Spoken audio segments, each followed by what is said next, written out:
جب کبھی میں فردوس مارکیٹ کے نواح میں واقع قبرستان میں اپنے والدین اور چھوٹے بھائی زبیر کی قبر پر فاتحہ پڑھنے جاتا ہوں تو قریب ہی عوامی اداکار علاؤالدین کا مدفن ہے اور اس پر کوئی پھول نہیں چڑھاتا۔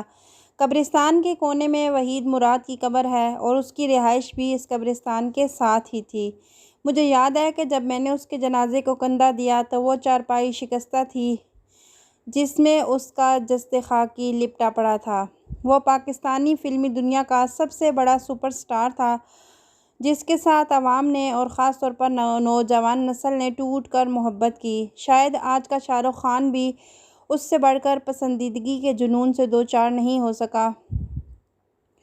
اس کا ہیئر سٹائل دلیپ کمار کے بعد ایک فیشن کی صورت اختیار کر گیا۔ پچھلے برس ہالینڈ میں ایک ایسے پاکستانی سے ملاقات ہوئی جو ہیئر سٹائل کے علاوہ وحید مراد کے انداز بھی اپنائے ہوئے تھا کہ جن زمانوں میں وہ پاکستان سے یورپ کی جانب گیا تھا ان دنوں یہاں وحید مراد کا راج تھا۔ اس کا لباس اس کے ذوق جمال کی گواہی دیتا اور جس طور وہ کسی گانے کی فلم بندی لاپرواہ انداز میں کرتا تھا کسی اور ہیرو کے نصیب میں ویسا دلبرانہ انداز نہ ہوا۔ آہستہ آہستہ دبے پاؤں گمنامی کی تاریکی چلی آئی اور وہ پس منظر میں جانے لگا اور وہ اس دکھ کو برداشت نہ کر سکا۔ شنید ہے کہ مری وغیرہ میں کسی فلم کی شوٹنگ ہو رہی تھی اور ان دنوں چکوری سے شہرت حاصل کرنے والا لمبی ناک والا دلیپ کمار سے مشابہ اداکار ندیم عوام کی نظروں میں گھر کر رہا تھا۔ ندیم اور وحید مراد شوٹنگ سے فارغ ہو کر گپ لگا رہے تھے۔ وحید مراد اس فلم میں ہیرو نہ تھا، ندیم تھا۔ لاہور کے کسی کالج کی لڑکیوں کی بس وہاں رکی اور لڑکیاں چیختی ہوئی ان دونوں کی جانب بھاگیں۔ وحید مراد کا خیال تھا کہ وہ اسے دیکھ کر شور مچاتی چلی آ رہی ہیں لیکن وہ سب ندیم کے گرد ہو گئیں۔ کسی ایک آدھ نے وحید مراد سے آٹوگراف حاصل کیے لیکن ان میں سے بیشتر کی محبت کا مرکز ندیم تھا۔ کہا جاتا ہے کہ وحید بے حد رنجیدہ ہوا بعد ازاں ایک حادثے کے دوران اس کے چہرے پر بہت زیادہ چوٹیں آئیں اور یہ وہ چہرہ نہ رہا جس پر لاکھوں لوگ اپنی جان دیتے تھے۔ چہرے کا یہ بگاڑ اسے سکون آور ادویات کی زیادتی تک لے گیا اور پھر وہ مر گیا۔ یہ صرف شہرت کی بے وفائی تھی جس نے اسے مار ڈالا۔ ایک زمانہ تھا جب مظہر شاہ پنجابی فلموں میں ایک ویلن کے طور پر نمایاں ہوا اور اس کی شخصیت کی گھن گرج ایسی تھی کہ اس کے سامنے فلم کا ہیرو بھی بیکار ہو جاتا۔ وہ پہلا شخص تھا جس نے پنجابی فلموں میں ایک نعرہ مبارزت یعنی بھڑک کو رواج دیا۔ بعد میں سلطان راہی نے اس کے انداز اپنا کر بڑھا چڑھا کر شہرت کمائی۔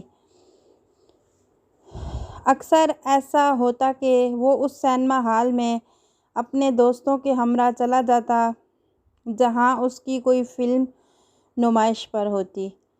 انٹرول کے دوران وہ اپنی نشست سے اٹھ کر منہ پر مٹھی رکھ کر ایک گرجدار بھڑک لگاتا تو ہال میں بیٹھے تماشائی دیوانہ وار اس کے پاس آ کر خود بھی بھڑکیں لگانے لگتے اور وہ ایک بادشاہ کی مانند ان کے جلوہ میں اپنے مکالمے بولنے لگتا اور عوام الناس اس پر نچھاور ہونے لگتے۔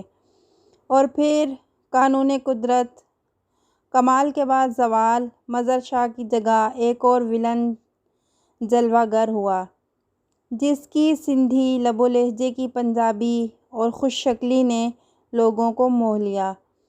ان دنوں مظہر شاہ گوال منڈی کے کسی مکان کے باہر ایک تھڑے پر گمنام بیٹھا رہتا تھا اور بہت کم لوگ اسے پہچانتے تھے۔ شہرت اور ناموری نے اس سے منہ موڑ لیا تھا۔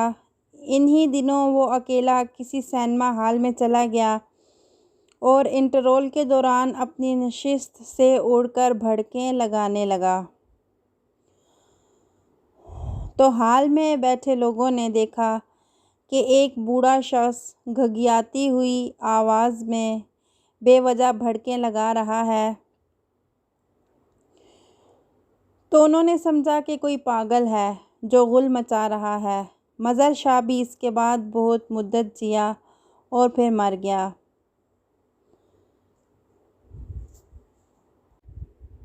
اسلام آباد میں ایک ادبی تقریب کے اختتام پر کچھ لوگ مجھے گھیر لیتے ہیں، آٹوگراف لے رہے ہیں اور محبت کا اظہار کر رہے ہیں کہ ان دنوں پاکستان ٹیلی ویژن کی صبح کی نشریات کا میں اولین میزبان تھا اور 8 برس تک پورے پاکستان میں ہر گھر میں السلام علیکم پاکستان، پیارے پاکستان، سارے پاکستان کے میرے کلام سے صبح ہوتی تھی۔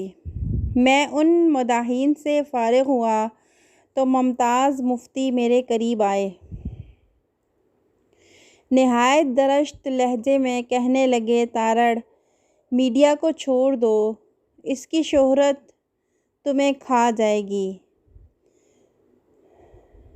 تم میں ایک بڑا ادیب بننے کی صلاحیت ہے، لیکن میڈیا کی چکا چوندھ تمہاری اس صلاحیت کو گھن لگا دے گی۔ میں تب تک تم سے نہیں بولوں گا جب تک تم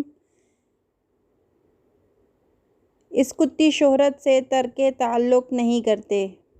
میں نے مفتی صاحب سے عرض کیا کہ دیکھیے، میڈیا میری روزی روزگار کا سلسلہ ہے اور یقین کیجیے میں نے اس کی شہرت کو کبھی بھی سنجیدگی سے نہیں لیا، اور ادب میری پہلی محبت ہے، لیکن ان پر کچھ اثر نہ ہوا۔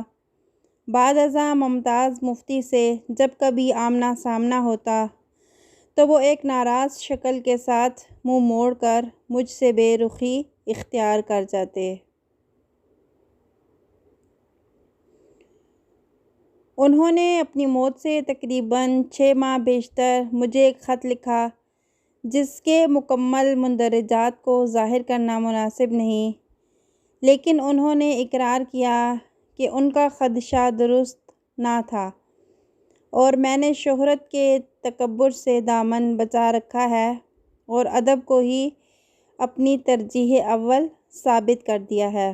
بہت کم لوگ ایسے ہوتے ہیں جن میں اللہ تعالیٰ کی جانب سے برداشت اور صبر کا ایسا مادہ ہوتا ہے کہ وہ شہرت کے چھن جانے پر بھی شکایت نہیں کرتے اور وہ نارمل زندگی بسر کرنے لگ جاتے ہیں۔ اس کی ایک روشن مثال فلم سٹار راگنی تھی۔ ان کے حسن اور سحر طراز آنکھوں کی پورے ہندوستان میں دھوم تھی اور انہیں آہو چشم کے لقب سے پکارا جاتا تھا۔ انہوں نے اپنے وقت کے بڑے بڑے ہیروز کے ساتھ کام کیا اور ان میں سہگل بھی شامل تھے۔ کہا جاتا ہے کہ بیشتر اداکار ان کے ساتھ فلم میں کام کرنے سے کتراتے تھے، صرف اس لیے کہ اگر فلم میں راگنی ہے تو پھر دیگر اداکاروں کی جانب کوئی آنکھ اٹھا کر بھی نہیں دیکھتا تھا، سبھی راگنی کی آنکھیں دیکھتے تھے۔ انہوں نے زندگی کے آخری ایام میرے گھر سے چند قدم کے فاصلے پر ایک معمولی سی کالونی کے نہایت معمولی کمرے میں گزارے۔ کمرے کا سیمنٹ اکھڑا ہوا تھا، فرش میں دراڑیں تھیں، ایک بوسیدہ بستر اور سرہانے میں کسی فلاسک کی بجائے منرل واٹر کی ایک بوتل جس میں نل کا پانی تھا۔ نہ کوئی عزیز، نہ غمخوار، بالکل تنہا، اور اس کے باوجود آواز میں وہی دبدبا اور تمکنت اور لب و لہجے میں وہی نکھار اور نفاست جبکہ وہ ملکہ ہند کا کردار ادا کیا کرتی تھیں۔ لب پر کوئی شکایت نہ شکوہ، اپنے حال پر راضی اور خوش۔ ایسی بہت سی داستانیں ہیں جو ان کہی رہ جائیں گی، لیکن ایک انسان کیا کرے اگر ایک روز لاکھوں لوگ اس کی ایک جھلک دیکھنے کے لیے ٹوٹ پڑتے ہیں اور پھر ایک روز کوئی آنکھ اٹھا کر بھی اس کی جانب نہ دیکھے۔ بالآخر یہ قبر کی مٹی ہوتی ہے جو سب کو مٹی کر کے برابر کر دیتی ہے۔ مہاراجہ رنجیت سنگھ کی پوتی، مہاراجہ دلیپ سنگھ کی بیٹی شہزادی بمبا سدرلینڈ، لاہور میں جیل روڈ کے کرسچن قبرستان میں دفن ہے۔ کتبے پر فارسی کی ایک رباعی کنندہ ہے کہ قبر کی مٹی آگاہ نہیں ہوتی کہ اس میں ایک شخص ہوتا ہے یا گدھا خوابیدہ ہے، یہ سب کو برابر کر دیتی ہے، رہتا ہے نام صرف اللہ کا۔